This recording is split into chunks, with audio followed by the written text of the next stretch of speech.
CM Revanth Reddy టీచర్లను అవహేళన చేసేలా మాట్లాడుతున్నారని మాజీ మంత్రి నిరంజన్ రెడ్డి ఫైర్ అయ్యారు. పాఠశాలలకు సంబంధించి పెండింగ్ బిల్లులు ఇప్పటికీ చెల్లించలేదని అన్నారు. వైద్యాన్ని బంద్ చేయాలనేది సీఎం ఉద్దేశమా అని నిరంజన్ రెడ్డి ప్రశ్నించారు. సీఎం భాష చూస్తే రేపటి తరం ఏమవుతుందనే భయం తల్లిదండ్రుల్లో ఉందని అన్నారు.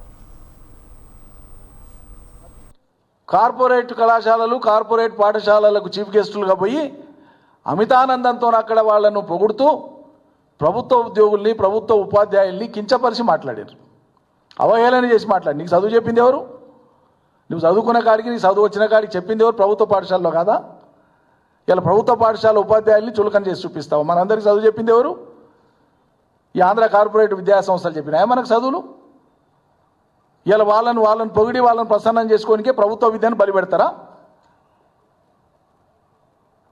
అదేవిధంగా ప్రభుత్వ వైద్యశాలకు పోయి ఒక కార్పొరేట్ ఆసుపత్రి ఇనాగరేషన్కి పోయి అసలు ప్రభుత్వ పెద్దలు ప్రభుత్వ వైద్యం పట్ల ప్రజలకు ఆకర్షణ పెరగాలి, విశ్వాసం పెరగాలన్న ఉద్దేశం ఉన్నప్పుడు నైతికంగా ప్రైవేట్ సంస్థలకు పోకూడదు. ఒకవేళ పోవాల్సి వచ్చినా అది ఏదైనా చారిటీతో కూడింది, స్పెషల్ స్కిల్స్ ఉన్నది, ప్రత్యేకమైన విభాగం ఉన్నది, ఏదైనా దేశంలో లేనటువంటి ఒక విభాగం ఉంది అక్కడ, అటువంటిదంటే ఏదన్నా అర్థం చేసుకోవచ్చు. కానీ సాధారణంగా ఉండేటువంటి ప్రైవేట్ కార్పొరేట్ హాస్పిటల్ కాడికి పోయి ఇది ఒకటే బ్రాంచ్ కాదు మీది, మీరు దినదినాభివృద్ధి చెందాలి, మీ 100వ బ్రాంచ్ కూడా నా చేతుల మీదనే కత్తరియాలంటాడు ఈయన పెద్ద మనిషి.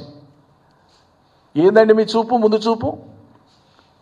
అంటే ఈ రాష్ట్రంలో ఉండేటువంటి విద్యను కానీ వైద్యాన్ని కానీ మొత్తం బంద్ పెట్టేయాలనేటువంటిదేనా మీ ఉద్దేశం అంతా?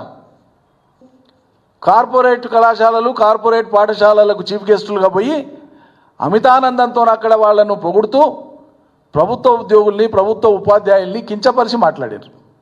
అవహేళన చేసి మాట్లాడి నీకు చదువు చెప్పింది ఎవరు? నువ్వు చదువుకున్న కాడికి నీ చదువు వచ్చిన కాడికి చెప్పింది ఎవరు? ప్రభుత్వ పాఠశాలలో కాదా? ఇలా ప్రభుత్వ పాఠశాల ఉపాధ్యాయుల్ని చులకన చేసి చూపిస్తావు. మనందరికీ చదువు చెప్పింది ఎవరు?